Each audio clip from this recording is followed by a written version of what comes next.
It is subdued. For sure. And I thought that you would like that because you were constantly complaining about how men are not strong and men are not given the opportunity to do the blah, blah, blah. Like, these men are literally pulling themselves up by their bootstraps and there's holes in the boots and you don't think that there's anything to root for? No, there's something. I just want to know who they are more. No, it was a good movie. This just said John doesn't think poverty is something to overcome.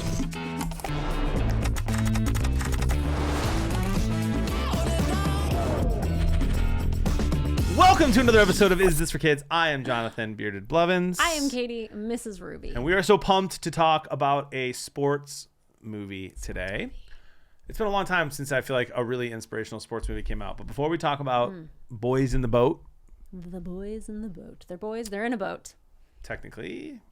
I want to hear your top 5 sports movies of all time. Top 5 sports movies Yes. in any order. Do they have to be in order? No, they don't have to be. You Okay, just have to have your that's top a 5. lot to know. Okay, mine are in order. Oh, of course. Would you like me to go first while you think? No. Okay. Yeah, no, I do. I want you to go first. Okay. Number 1, Remember the Titans. Okay. Number 2, Friday Night Lights. I love the football movies. Okay. Not the show, the movie. Got it. Number 3, Miracle. It's Got the it. hockey one. Yep. About the United States team. Mm-hmm. Number 4, Hardball. Keanu Reeves. G-Baby. May he rest in peace. Spoiler alert. And number 5, a movie that we still need to review on this show, Angels in the Outfield. Wow. Because that movie's messed up. Like, it is messed up. But it is so good. All right. To counter or foil your Angels in the Outfield, I'm going to say Rookie of the Year. Boring. You're out of your mind. It is funky That's and fine, butt that's fine. loving. No, it's fine. It's fine. And what? I'm sorry, what? Remember This that? podcast is not for kids. He hits his doctor in the face. He goes, funky, butt loving. Don't remember that. No. Oh my gosh, it's amazing. Of course, that's right. You remember, though. Of Mature. course, I remember it. Rudy. You're Okay. ridiculous for not picking Rudy. Yeah, well. Bad News Bears. Little Giants. Little Giants is great. Little Giants is so good. And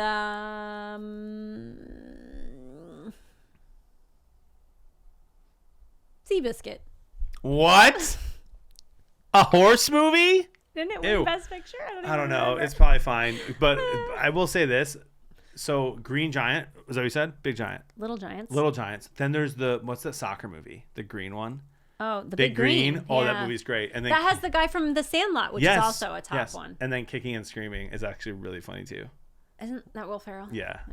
Yeah. You know Will Ferrell. I don't. Our bonita fish big. You'll get the meme someday, Again, okay? It's really funny. again. But we're going to talk about Boys in the Boat today. And before we get into it, I just have to say that I was very disappointed in what the movie was about. So I went in, I did not know that it was a movie about rowing. I didn't see a preview for it. I looked up with you like movies that were coming out. We saw it. It was supposed to be really good. And so I was like, okay, we'll review this for Is This for Kids? And I'm thinking it's going to be like this really cool war movie. You know what I mean? Just like, I don't know. I was in the mood for like a naval Boys in the Boat, like a Navy movie. You know what I mean? Yeah. Like something cool. And it was the opposite of that. I mean, they were in a boat. There was a war. There were Nazis. There Yeah. was no war yet, though, right? No, not yet. Right? You're right. That was very Pre-war. weird. We need to get to that. Yeah. For sure. So I'll do the plot for this one just to switch things up. Sure. Right? You have a guy that they tell you almost nothing about, and his friend who you also know almost nothing about, and they are very poor. It's in the 1930s, and pre-World War II. Yes, it But is Depression close. era Seattle. Yes, and they are going to see. I never could find out. Oh yeah, Washington. Duh, makes sense. If they said it on the screen, it was in like a little. Oh, I don't read in writing. those. Oh, okay. Yeah, it's a problem. I was honestly probably on Twitter Yeah. during that part. So The lack of Space Needle really threw you off. Yes, they're in Washington and they're very poor. They're trying. These two guys, their friends, are trying to find a job so that they can go to school. They're like really, really, really committed. I mean, they are committed to going to college and not getting kicked out. They're finding any way to make money. They find out, and this is by the way based on a true story. Mm-hmm. And there's only a couple of changes that they really made from the true story, which is pretty cool. cool. The author's neighbor is actually Joe Rance is her grandfather, I think. And he was like, I found out you have a neighbor who's an author. I want to talk to him. No way. Yeah. Okay, that is very cool. Yeah. So they find out that there's a rowing team tryout, that they can go try out for the JV rowing team. They have no idea how to row. They've never done it before. they're mildly athletic, you could say. I guess maybe more than mildly if they made the team. And they find out that they can make some money if they make the team, and they want to stay in school. So they do it. And Washington is this team that is pretty good, but like never as good as Cal, and never really does super well with as Americans in the Olympics. And they really, really, really want to do that so they can have more people go to the school, more money, more boosters, so they can just kind of put Washington on the map. Yeah. And that's kind of the story. There's a love interest between the main character and like a high school sweetheart, it seems, or someone that he liked back then. It was like an at least, elementary school a sweetheart. middle school crush. Yeah. She went away for some period of time and then came back. Yeah. Yeah. And they kind of hit it off. Yeah. And that's it. Yeah. Okay. That's the background. Do you want to go first? Or you want me to go first? Just on your s- general thoughts of the movie before we get into whether or not it's for kids. I think you should go first because Okay. your reaction to this surprised the bejesus out Because of me. I am easy to please. Yeah. When it comes to a sports inspirational movie, which is what this is, kind of, if you consider rowing a sport. Have you ever seen dudes who row? Their backs are listen, amazing. I did Orange Theory, and I was in really good shape when I was rowing every day, okay? So you agree then? Yeah, it's Rowing fine. It's a sport. is a sport. But I just, it was lame. It was lame. Like it was lame. It's impossible to make rowing a boat seem cool in a movie. I don't care how many angles you show a boat from, and there's only so many angles you can show the boat from, and only so many faces that they can be making while they row. There's just nothing to watch, and then there's just a guy like yelling with a megaphone that he's like, that's not working out there on that water. There's no way that's helping. There's no way that helps amplify the noise. It was just, to me, I didn't understand it, and like, don't get me wrong, it wasn't a horrible movie by any means. Like, probably worth seeing if you have time. It tries to be every stereotypical sports movie you've ever seen. Like, underdog, needs help, finds a coach. The coach has a pass. The coach has a challenge. Together, they can overcome this challenge and succeed for America. I think we saw different movies. What? What's the coach's past? He was really good at boat racing, and he wants to get a championship, wants to get a medal. That's literally just what being a coach is. He doesn't have a past. It's not like Mighty Ducks where he had a DUI. He needs. My point is, like, there's just nothing there. So let me ask you a couple questions, some quizzes. Do not look at your computer. What's the first name of the main female character? No idea. Exactly. What's the first name of the main male character? Joe. How about his best friend? Dunno. How about the guy in the very front of the boat, who they say his name more than any other name in the movie? It's like Boz or something. We don't know anything about any of these characters. And I'm becoming a movie critic from this podcast because I'm just sitting here like, I want to root for you. Joe had a dad that wasn't around. Okay. That's all we know about him. But I don't need to know that to root for him. Well, his struggle. He has no struggle. What's his struggle? Why He's extreme. Lives in a car, man. What are you talking about? The dude freaks out halfway through the movie, and he's just like, I don't know if I could be on the team anymore. Fine, I leave. Why? Why was he so mad? Because his father came up to him and was like, yeah, I've been here this whole time. I really could have come and picked you up at any moment, but I chose not to. You seem like you're fine. Whatever. Peace out. That's it, though? Like, that's going to be the reason you get out of the boat when this thing has been your whole life? It's the one thing you have? Paternal abandonment is nothing to you? No, I know it's everything, but it just was, there's no story. I don't even know his dad's name.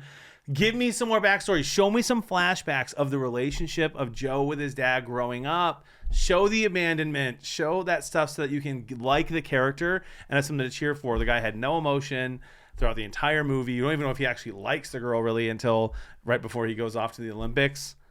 It was just boring. It was boring. It was lame. And tell me you didn't think that the boat was going to break every time they showed the angle of the up close on like whatever that's called. Where the rower goes. I did not think the boat every was time gonna they break. showed it, it was like crunk, crunk. I was like, oh, it's gonna break. No. Because there's no drama. It's just a boat. We saw totally different movies. You're out of your mind. So lame. They don't lose once. Spoiler alert. It was so much fun to watch. Like We need more drama with Hitler and all the Nazis. We need more drama. The lead guy is sick. It's a true story, John. They can't just go murder a guy in an alley or something. Not a true story. In the real movie, it was too close to call, and there was no winner in the real life. I don't care. Doesn't that ruin the movie for you? It does a little bit. It does a little bit. Yeah. So, yeah, there's no winner. That's rude. That's just because the Nazis cheated. But anyway, I thought that this movie was fantastic. I took my second son to see it. So he's 9. I took a 9-year-old boy to see this movie. And it is subdued. For sure. And I thought that you would like that because you were constantly complaining about how men are not strong and men are not given the opportunity to do the blah, blah, blah. Like, these men are literally pulling themselves up by their bootstraps and there's holes in the boots and you don't think that there's anything to root for? No, there's something. I just want to know who they are more. No, it was a good movie. This just said John doesn't think poverty is something to overcome. No, it was a good movie. It was a good movie. It was fine. It wasn't Remember the Titans. It wasn't Remember the Titans. I had a great time with it. Unlike other sports movies, you're like, it's just a typical, the coach had no back. That didn't happen. There was no hard rock montage of them all getting better. It was real life where they really struggled and really improved. They, like, in real life, you don't get better over the course of a montage. You work your butt off over the course of months and weeks and years. And that's what these boys did. And it was incredible and it was good. And it kept the attention of a 9-year-old boy who has never rode a day in his life. There's just this random guy out there who's so by the way, guys, there's apparently a boat jockey when you row boats. There's a short guy who just sits on the front and yells at the strong guys. I mean, that was weird. That's a thing. I know. John has no idea weird. how crew works. I'm just saying it's weird. Okay, so that guy, there's just some random guy who's the best at it in the world just going to Washington. No, he's not the best in the world. Yes, he was. He was the reason they won. His the strategy. Screamy kid? Yes. He got kicked off the team previously because he was too aggressive. And then he went and did his own thing anyway. Yeah. But just the greatest jockey in the history of rowing just happens to be it's not somebody who was already. They actually did call it a jockey in the movie as a joke. Ugh. When he was explaining it to the guys, he was like, "It's like a jockey for the boat." Yeah. Yeah. Some random kid. This is your last chance, kid. Oh, I'll be the best ever. He is the best ever. He was. He was great. fun. He was one of the best characters.